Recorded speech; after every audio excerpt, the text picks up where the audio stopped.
things. And remember, just to relax, because this is all edited. You know, it's all processed through a computer, and we have the Hollywood effects and everything else imaginable. All right, just let us know when to go. All right, go ahead, guys.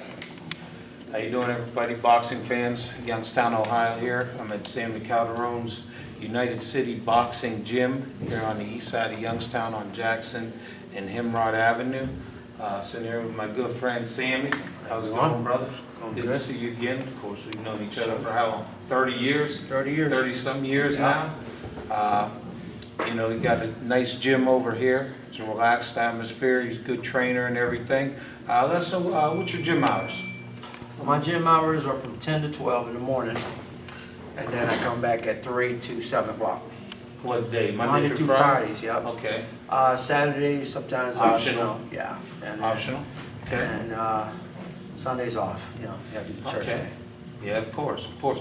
Now, I wanted to ask you what people want to know, who don't already know about you, you know, about your amateur background. You know, amateur background, 50, 60 amateur fights here all in the Youngstown, Warren, Cleveland area. You know, like how all those amateurs traveled back then. And a lot of people don't know that you know that you had a really extensive, pretty good pro career too. At 12-7 pro record. Right. Who was actually one of the first fighters in this area to ever fight on HBO. Am I not?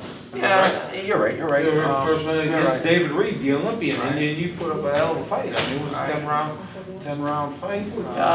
4-round fight. 4-round, my bad. I'm 4-round. No, my amateur career extended from high school. You know, it was a hobby. I mean, you know, I was boxing. I didn't play basketball. Okay. So you were a hell of an athlete too. Yeah, I played football. You played football. You baseball. were real good in football. Baseball. Did you do any basketball? Track? No basketball. Like at Campbell Memorial High School. Yeah, you know, go football. After football, we'll go and do the boxing thing. After boxing, after the Golden Gloves was over, we'll go to baseball. Okay. Won the Golden Gloves here in Youngstown and won it in Cleveland. And years that, like 84, 84, between 84 86, won that. Yeah, I was outstanding fighter there, and I did win. Me, in fact, it was the only time that two guys from Youngstown won the outstanding. I won the novice outstanding fighter, and Tony West won the open. I believe that was in 85. Right, 85. 84, 85, yeah. Right, remember? Yep. I remember that. Right there, I got me a scholarship to Northwestern University up in Massachusetts. Okay. And I went, decided when I was up there, my brother was living up there, I decided to walk into Prontinelli's gym. And that was, I didn't even get to go to school yet. That was in, I guess, April. And I ended up working out in there, and Amo asked me if I wanted to fight for him. I said, yeah. When I come back from Ohio to go to school. Ended up going there, and they put me through a 3-day test, which I call it, which it was a test I don't think a lot of guys around here can take. You know, the first day I got there, I had to spar Stevie Collins, who was the 168 first. 168. When the 168 pounder first came out, the division first came out. Oh, I wasn't aware of that. He was the first. He was the first IBF. He was the IBF. Okay. He was the IBF. The next day they put me in with Robbie Sims. It was Marvin Hagler's brother. Yep. And the third day they put me back in with Stevie Collins. And they took me. So they had you sparring right off the get-go. 3 days. No messing around. I already had my equipment. I had my equipment and everything. I went in there for the first 3 days, and they beat me down. Third day I told my brother, you know, if I got to do this again, and I went in there, and I took it to him, and Goody says, come with me. I thought, you know, oh, something's up, and he gave me my locker. That ain't like now, you know, these guys, he gave me my locker, and I stood there for 1.5 years. Okay. I was about to turn pro with Goody. My mom got sick. Back here. I remember that. My mom got sick for a while because I was the only one in my family not married. I was the youngest. Okay. I came here to take my family. And Goody was mad, and he kept calling me, but and then you turned pro with Amo. well, it wasn't. Right? It was kind of like I decided I never needed boxing, put it this way. Right. I never needed boxing. I was going to school, transferred to YSU, and I had a job, and I had a business back then, and I never did boxing. And Emil was bored. Emil was bored at home. He said, let's do something, started training. He says, do the amateur thing. One fight. I says, you know what, I'm 25 years old. Let's just try the pro. Let's do it one time, for the hell of it. They said, we done. He says, all right, we did it. Next thing I know, I was 10-0. And you're fighting all over the place. I ain't like these guys. I was working, going to school and working at the same time. Working and going to the gym and I was fighting. And so after I fought on a couple of shows, and I fought in a show up in Nova Scotia. Greg Arstein was with me, a pro show, and Goody was there. And had to be a little uncomfortable, a little unpleasant. Somewhat. Well, Greg thought I was joking, and when Goody came off the elevator and came straight at me, and he wanted to work my corner because Emil couldn't come. Okay. Greg shot it down, so Greg, the light bulb came up in Greg's head. So I wanted to fight, and then I got the HBO fight, and they really didn't know who I was, so I got there. Yeah, I remember that. That's what you were talking about. They knew who I was. Known fighter out of Youngstown, Right. this and that, and Lampley's over there trying to give people Right, Lampley's- input of what you. And other guys don't know that. It was, Yeah. Roy Jones was, it was the Roy Jones Montel Griffin undercard. Okay, yeah. Remember that? Yep. And Yes, it was. right at that time, Roy Jones had his own stable. And one of the guys recognized me, one of his guys. And the guy told the matchmaker, hey, that guy can fight. I know that guy. How you mean he can fight? A cat beat me. So the guy said, who did he fight? I could have swore he fought in New England. And I think he fought for the Pontinellis. And I guess, you go in front of the Lampley and Clancy and those guys for the interview. Matchmaker came in and asked me, did I fight for the Pontinelli brothers? I says, yeah. And Larry Merchant, nice guy. So, yeah, right. And the guy, the matchmaker, turned and says, yeah, I just talked to Goody. And I took the fight, and next thing I know, I was going through a lot of trouble. Mysteriously, I got food poisoning, I don't know. But, the guy gave me a note, and Goody told me to come back home. So after that one fight I had up there in the Metroplex, and they robbed me. The Metroplex. That's right. Yeah, it was. And they robbed me. I called Goody up, and he had 3 plane tickets for me, my ex-wife, and my daughter. Oh, okay. So I went back up there, and You they went back you up were there there for quite a while, huh? Well, I was up there, and what happened is I got hooked up with the Capiello brothers because Goody got in a car accident. Richie and all them. Richie Okay. and Mike. And that was the end of it. I did my thing, but once again, I was working, and I did take it fully. But at the same time, I've been in the big time gym. Like I tell guys around here, I wasn't a sparring partner. I was a signed fighter. Right. And Big difference. and things I teach the guys I learned from, like you, things you learn from Mr. West, Sullivan, people, Mr. Sullivan, Emil, Mr. Tanner, West, Mr. West, Picking up from all the guys. John Hobart, John Ho, all the guys. Oh, You pick them up, and then I had Goody. I had another legendary trainer from up there with Pro Pearson, and I had the Capiello brothers, whose mother, Mike and Rich Capiello's mother, is Rocky Marciano's sister. Oh, wow. Their mother's sister. That's Yeah. interesting to know. Yeah, that's how I know all those guys. And I sparred up there. I sparred John Scully, Iran Barkley. I sparred Hagler one I was time. just gonna say. I sparred Hagler one time, and he taught me a lot about being a pro. Was he quick? I mean, did he have real fast hands? He didn't seem like he had real fast hands, but he was real technical. Well, Two nice, good I was punches. It was me and a couple other guys. Joey LeBlanc, he was from South Boston, and we were in the gym, and he tested us out, and he worked and thing, and he let go, but he taught us how to be pros. Yeah. He taught us, if we was hitting the bag and we would look up and look around, he would get mad. He said, the only concentration should be on the heavy bag. He's Not worried about who's watching. who's watching, Yeah. who's watching, Or who's in the gym. or who's talking to me, Exactly. who's talking to you. But I learned a lot, and then I came back here. I moved back after. I had a couple fights here, and I decided, you know what, it was time to retire. Then I had a fight. Big fight was supposed to come up. A lot of people don't know. It was a fight. De La Hoya was coming up, and it was supposed to be a fight with De La Hoya, and I went. That was the end of the career. I took off, and I decided to open up my own gym.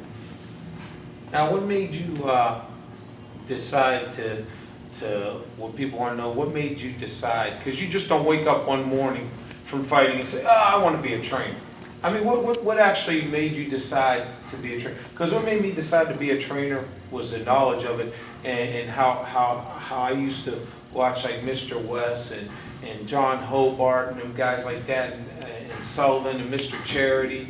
I mean, you had some great trainers around. Well, you know what? And I just liked watching it, and I liked learning, because it was, I mean, especially with Mr. West, because I mean, he's such a good. The best trainer, the guy don't. And here's a word of advice. Here's a word of advice. Nothing against these other trainers around here, but Frank West is the best trainer here in Youngstown. doubt. 80 years old, Buckeye Elks, empty. There's something wrong with that. Yeah, exactly. But what made me do it, my career, I've been watching this Freddie Roach thing on HBO. Yeah, the series they have on Right, there. and Freddie Roach says something. He says, never became champ. And he says that bothered him for a long time. Yeah. That his career never was fought. He never really, He only had like 4 losses. only 4 losses, but he never career. became champ. He said he could have done better, and it stuck with him. What it stuck with me is, like I told you, I was a part-time boxer. Because I had other things. If I ever, and I said to myself, if I ever truly, really got involved, my training-wise, into what could have happened. If I was a personality, I had everything I needed. Guys. Big city, major media market, major all that. No, but the gym. You're there with Trainers. pros, with great trainers, Right. with good professional boxers, Yeah. great professional boxers. If you consider like you said, John, you were in there with John Scully, you were in there with Sims, you were in there with Marvin Hagler, Collins, world Stephen champions. Collins. I mean, you were in there with world champions, so you knew what Well, took it was an atmosphere. Those guys, I moved Marvin Hagler's mom out of her house, helping out. I went over to a lot of guys champion. I mean, it was the atmosphere. Nobody acting like they were prima donnas. You know what I'm saying? Right. I loved the attitude, and we was all family up there. And to this day, they still call me a New England fighter. They still call me a New England. I believe that. Now, how many fights did you actually have up there under the Petronellis? It was no pro fights. A handful? Amateur-wise, it was about 12 amateur fights. Okay. And I won them. I won. And here's another thing, people don't understand that I came in second in New England gloves. Okay. I fought New England gloves, and I was about to fight in New York gloves. But decided not to. Okay. But I came in second in New England gloves. It's just that's amateur-wise. And right after that, I wanted to turn pro, and that's when Goody says, you know what? And this is something I always says. Your first 10 fights, you're gonna be down low. You're not gonna say you're gonna learn. Right. You're gonna learn how to be a pro, and that's how it was. He wasn't. He didn't go out there, like people do now. You promote these guys. They went, no defense from the high school tournament. Right. No defense from the high school tournament. They win the high school tournament, come amateur fight, and some of these guys are the next Mancini. Really, come on. I've been through this game. You know what I'm saying? Exactly. And what boxing's all about is, it's a hard game. Oh, yeah. And guys got to learn that it's a hard game, and you got to do this full time. Especially if you want to make a living at it. Yes. You want to stay in. I mean, you got to eat, sleep, think. Everything. Boxing. I mean, that's the main thing about boxing. And a lot of these younger kids and kids growing up today, they don't they just can't seem to grasp on that. It's just saying, like, so you wake up overnight and think you're going to be world champ, because it don't work that way. It don't work like You that. know, like I You said, know like what? I go to these gyms and you see people doing the Floyd Mayweather. Man, you know how long it took him to perfect that? I mean, Well, you just don't, you know, and everybody wants The to. biggest thing. Find your own style, stick with it, and do it that way. Well, There's only going to be one Floyd Mayweather. There's only going to be one. Right. You know what I mean? You got to do it the way Jack did it. Jack got Kelly amateur fights, went to the nationals, went to Olympic box office. Exactly. Kid With got all the big signed. tournaments, yeah. You know, these guys. You get noticed. But you gotta understand, it's the first 18 fights, nobody knew who Pavlik was. Until you had Oh, that. right. And kept on a wrap. Yeah, he Then- kept him under the until radar, he and learned. all of a sudden, All of a sudden. until he matured, till he got the. And as soon as he- you know, and as because he soon- did turn pro at a young age. He was 18 years old. He's 18, a fresh 18-year-old, he was but- fresh 18, but he's been through the. Right. Here's He was his also boxing. an amateur Here's his boxer boxing. for 10 years. Here's what up-and-coming fighter is. Up-and-coming fighter is when you go and take fights to other places and you're in a flea-bitten motel. Yeah. Okay? Yeah. They give you coupons to eat at IHOP Yeah. or Perkins. And you coming up and you have to pay your dues to get where you gotta go. Oh, yeah. So whoever says Pepper didn't pay his due, he paid his dues. Oh, yeah, no Okay? doubt, no doubt. But further from that, you know, this boxing game is it's a funny And game. anybody that's a world champ paid their dues, okay? Right. Because you just don't, you just don't wake up, like I said, in a year or two, you're a world champ. It just don't work that way. Well, you gotta be a special. You know. You know what? I gotta tell some of these guys. It's all promotion. and Promotion, management. but you know what? you know. Between me and you know who's gonna do, who's gonna not. Right, It's exactly. it's a feeling for me, and that's one of the big advantages I have about being in the Petroline gym and going down to New York to Gleason's and stuff. You see champions, you see the way their manners, the way they act, the way they are.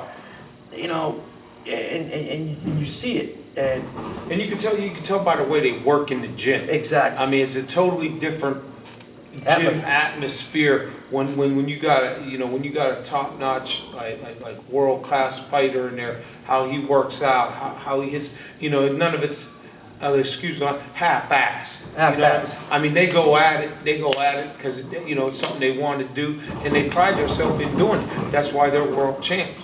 And I mean, just like, like I said, you got to eat, sleep, think, drink. I mean, everything you do in that day got to be revolved around boxing. That's right. You You gotta know, live I mean, the lifestyle. it's a job. Here's your examples. Ken Cigarani goes down, Larry comes here at my gym. The guy works all night at GM. Yep. And he's on the union. Yeah, he's a union rep. Yeah. Union rep. Very He good. comes in here and he's training like he's fighting for a championship. Yeah. It's a lifestyle. It's a Exactly. lifestyle. Exactly. It's a lifestyle. It's not just you After come- he worked 8, 9, 10 hours, Exactly. then he comes down Comes here down here. after work. Right. Because it's embedded. It's embedded. That's right. He got that mentality. And like I tell him, if I had that mentality when I was younger, you never know. Work ethic. It's a great work Work ethic. ethic. That's what I.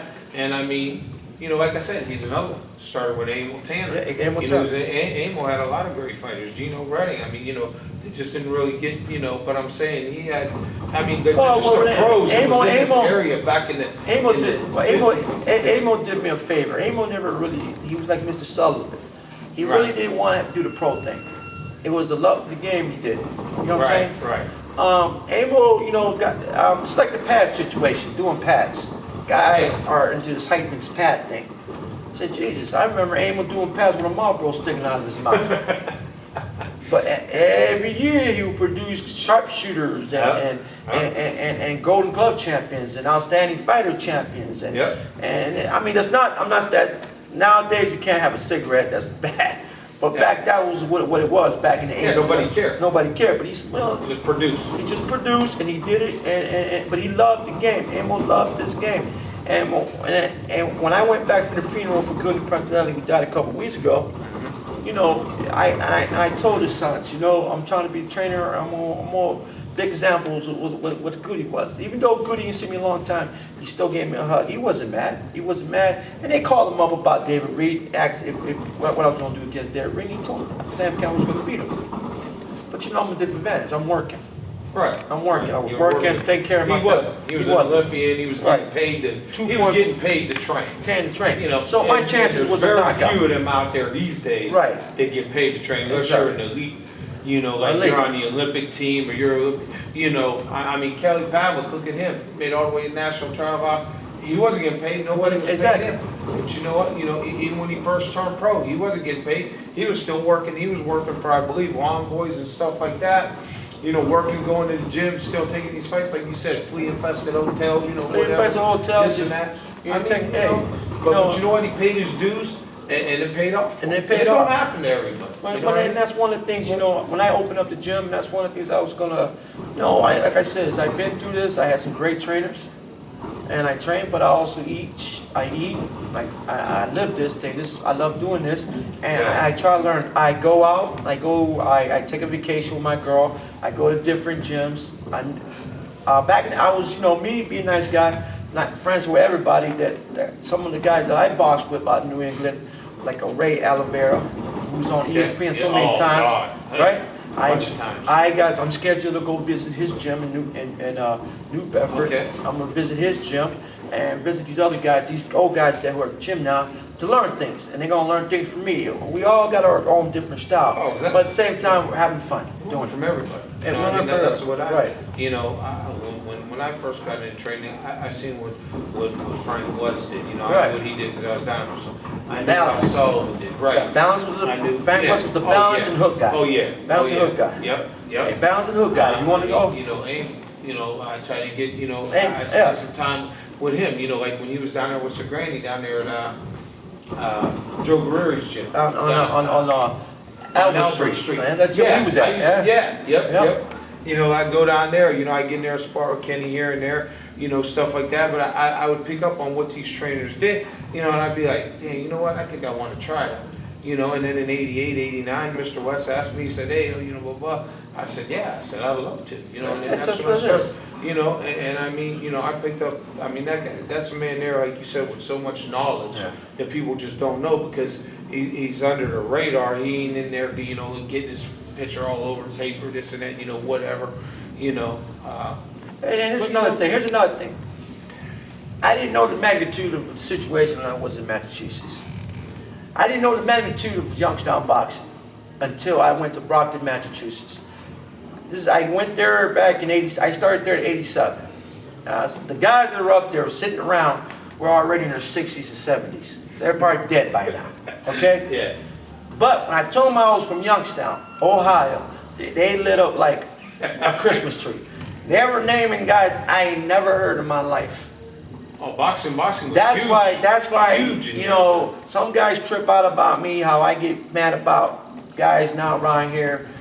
But the tradition here in Youngstown, regardless of the 5 world champions, it's the guys that came out of here who should have been world champions. Right. You know what I'm saying? Exactly. Who should have been world champions, great fighters. A Youngstown fighter takes his lunch bucket, goes to a fight, beats the guy down. Might lose the fight on decision. He might lose the fight he won, but he always gave it his go. Yep, And there was never an Always excuse. gave it his all. There's never an excuse that I lost because I got a hanging toenail. Yeah. I lost because the guy was 10 pounds more than me. Yeah. Because I remember back in the days when we used to go fight in the amateurs, we'd go down to Pittsburgh. The guys was there, we fought when it was 156 pounds. I've been 156, yeah. Remember? We go in there, weigh in. It's them frame. We go in there. My guy didn't show up. You're gonna fight me? We can't out of Pittsburgh. The guy 180 pounds. I'm 154. And we'll turn around. You want to roll with this other guy? Yeah, let's roll with that. Take the fight or leave it. Take the fight or leave it. Now we'll fight a 180 pound guy. Yeah. But it was forgotten. I win the fight. Some fights I lost. Yeah. But I never made the excuse about the weight. Exactly. That's one Exactly. Okay, No, because true. Back then, Amel taught, the way Amel taught us, regardless of what the weight is.